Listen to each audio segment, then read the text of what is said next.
And there was further proof today of the broadening appeal of the World Game in Australia, with Socceroo midfielder Tim Cahill named as the new face of Weet-Bix. Sanitarium has signed a 3-year deal with the FFA, which will allow Tim Cahill to follow cricket star Brett Lee and Wallaby halfback George Gregan in making sure Aussie kids are Weet-Bix kids. Mate, how many do you do? These are changing times for football in this country as the game's appeal in mainstream Australia and the corporate world continues to grow.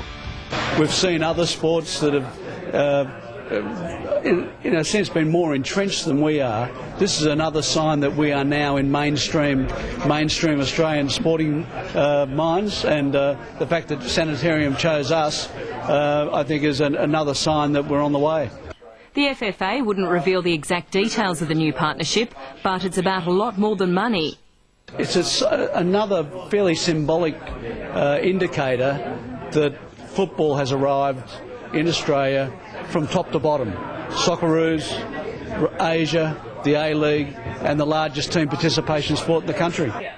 Cahill joined today's announcement via video link from England, and despite the players often being on opposing club sides, they couldn't be closer as a unit.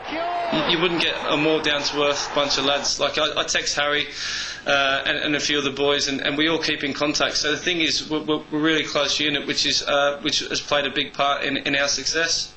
Cahill was on the losing side in the Merseyside derby on the weekend, but he scored a goal for Everton and has no concerns about player fatigue affecting his World Cup campaign. The best thing for me is I'll never be asked to be rested, and I'll never want to be rested. I want to be a part of everything that happens, whether it be domestically or internationally.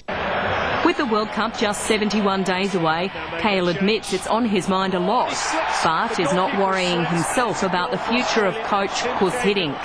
He's got everything in his locker. It's one of them things where, you know, it's a compliment for Australia to have Chelsea or whoever or England wanting our manager. All we need to worry about is that he's with us now. He may be just 23 years old, but the midfielder is already thinking about his playing future in Australia, excited at the prospect of one day playing for Sydney FC in the A-League. Hopefully one day we can come back and I can play for Sydney and live at home with my family and my 2 boys and that. So it's just amazing how it affects the kids and the people in Australia. I mean, that's music to our ears, and that's the same sentiment that's expressed by nearly every player. Emma Simkin, SBS Sport. And remember, you'll see Tim Cahill and the rest of the Socceroos in SBS's exclusive coverage of all 64 games from the 2006 World Cup. It all kicks off at midnight Eastern Standard Time on Friday the 9th of June with the opening ceremony in Munich. Then it's the first game live between host nation Germany and Costa Rica.